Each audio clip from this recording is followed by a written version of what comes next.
Таза ауада осындай жаттығулар істеген қандай тамаша. Бұл республикамыздың көптеген кәсіпорындарында жүргізілетін дене шынықтыру үзілісі. Ол шаршағанда күш беріп, еңбек өнімділігін арттырады.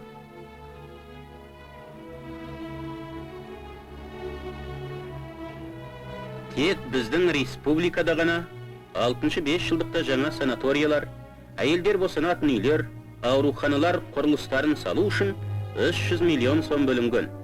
Ол бұдан бұрынғы 5 жылдың ішінде бөлінген қаржыдан 3 есе көп. Балалар саны жағынан Қазақстан елімізде алдыңғы орында келеді. Жас ұрпақтар зор қамқорлыққа бөлінген. Бүгін біз сіздерге республикамыздың медицина мекемелерінің жұмыстары туралы, партия мен үкіметіміздің совет адамдарының денсаулығын сақтауды сеніп қолына тапсырған ақ халат киген адамдар жөнінде айтамыз. Дәрігердің бірінші көмекшісі санитарлар дружинасы. Олар дәрігерлерге еңбек мәдениеттілігі және өндіріс пен тұрмыста денсаулық сақтау үшін күресте көмектеседі. Алматының темек фабрикасында дәрігер Зоя Александровна Юмашева еңбегіне лайықты сүйіспеншілік пен құрметке бөленген. Бұдан 3 жыл ғана бұрын мұнда тек бірінші кезекті көмек көрсетілетін. Ал қазір көптеген кабинеттерде емдеу душтарына, дәрі қылша және көмір қышқылды ванналарға шомылып емделуге болады. Мұнда ағым күші жоғары токпен емдейді.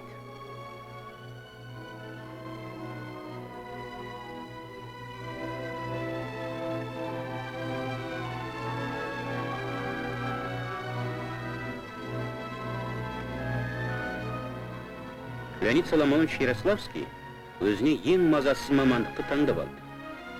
Ол оған өкінбейді де, ол өзін шақырған хабарды ести сала, дәрігерді сабырсыз және зор үмітпен күтіп отырған жерге ұшып баруға әрқашанда даяр.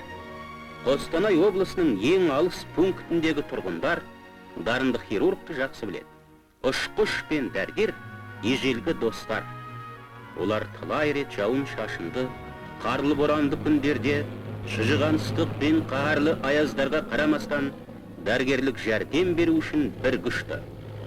Жас дәрігер Қазақстан даласында болған тамаша өзгерістерді көзімен көріп, оларды енгізуге тікелей қатынасты. Ол мына совхоздар мен жұмысшылар поселоктарының қалай пайда болғандығын көрді.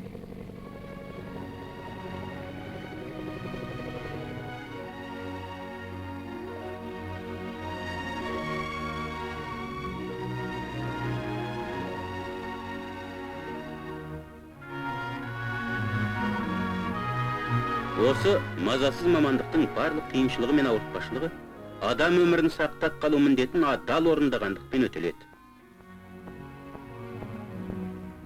Соңғы жылдары республикамызда село ауруханаларының саны 3 есе көбейді. Бұдан 20 жыл бұрын Семей облысының Глуховка селосында жалғыз ғана фельдшер Франц Викентович Лабинец жұмыс жасайтын. Қазір мұнда одан басқа дәрігерлер Анна Владимировна Топоркова мен Борис Зиновьевич Шагаль жұмыс істейді.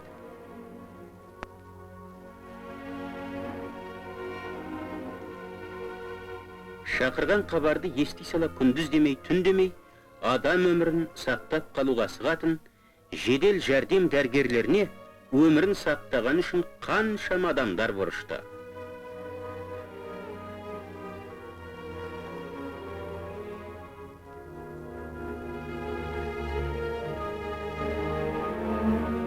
Қазір республикамызда 8.000 дәрігерлер, 30.000-нан астам фельдшерлер, акушерлер мен медицина сестралары жұмыс істейді.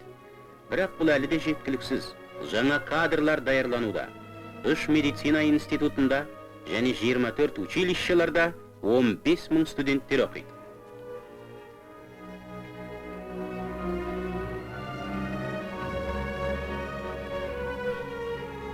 Өзіңе ең ауыр минуттарда дәрігердің жылы қайрат беретін сөзін естіген қандай маңызды.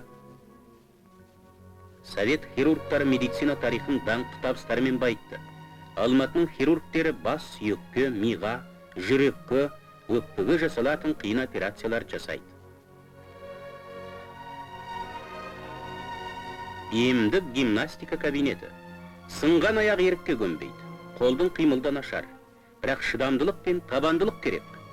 Емдік гимнастика еңбек ету қабілеттілігі мен денсаулықты қалпына келтіруге көмектеседі.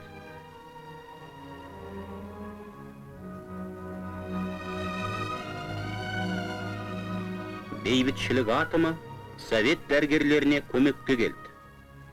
Ішкі органдардың қатерлі ісіктері гамма установкасының көмегімен емделеді.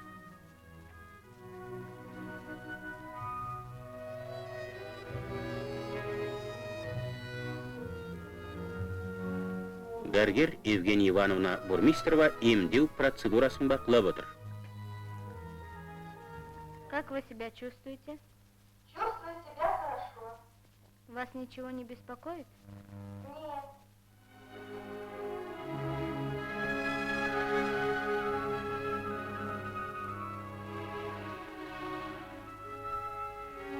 Алтыншы 5 жылдықта қала мен село ауруханаларындағы жатақ орындар 1,5 есе көбейеді.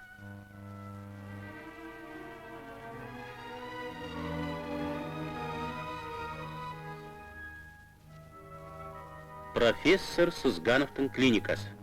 Республиканың көрнекті хирургының басшылығымен ең қиын операциялар жасалынады. Өмірін өлім қаупінен аман сақтап қалған, ауруын емдеп жазған дәргер хирургты адам өмір бойы есте сақтайды. Совет үкіметінің 40 жыл ішінде еңбекшілердің денсаулығын сақтау жөнінде Қазақстанда көптеген жұмыстар істелді. Алда одан да көп жұмыстар істеу керек. Алматыда медицина қызметкерлерінің республикалық 3-ші съезінде ең маңызды мәселелер шешілді. Қазақ СССР денсаулық сақтау министрі Қарымбаев істелген жұмыстар жөнінде партия мен үкіметіміздің медицина қызметкерлерінің алдына қойған жаңа міндеттері туралы айтты.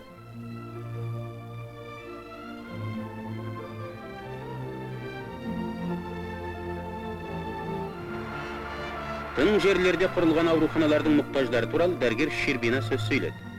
Съезд делегаттары қала мен селодағы медицина мекемелерінің жұмыстарын жақсарту, әйелдер босанатын үйлер мен балалар яслилерінің санын көбейту жөнінде шаралар ұсынды.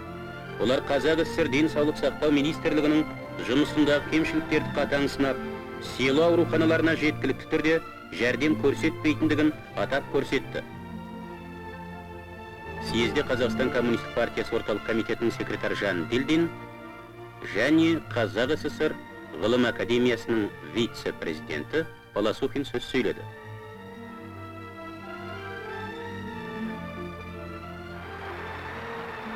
Съездің жұмысына СССР медицина ғылымдары академиясының вице-президенті Черниговский және туысқан республикалардан келген қонақтар қатынасты.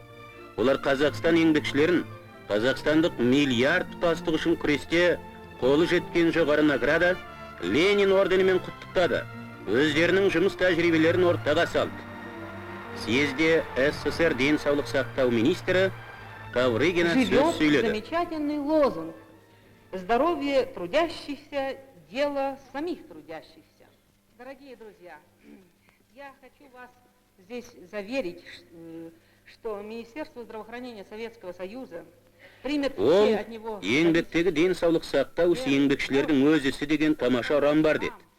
Қымбатты достар, мен сіздерді Совет одағының денсаулық сақтау министрлігі, сіздің денсаулық сақтау органдарына, халықтық денсаулық сақтау ісін жақсы ұйымдастыруда партия ұйымдарына өзінің қолынан келген көмегін тигізеді деп сендіргім келеді. Маған сіздердің барлығыңызға жұмыста зор табыстарға жетулеріңізді әрине ең бастысы дендеріңіздің сау болуына тілектестігімді білдіруге рұқсат етіңіздер. Қазақ СССР жоғарғы совет президиумы председателінің орынбасары Крюкова медицина қызметкерлеріне ерлік еңбектері үшін наградалар тапсырып, республиканың еңбек сіңірген дәргер атағымен құттықтады. Біздің елде дәргерлік мамандығы бар адамдар зор құрметке бөлінген. Сондай-ақ акушерлердің, фельдшерлердің, медицина сестраларының, санитарлардың еңбектері де жоғары бағаланады. Олардың әрқайсысы совет адамның игілігі мен денсаулығын сақтау үшін не керектің бәрін істеуге дайын.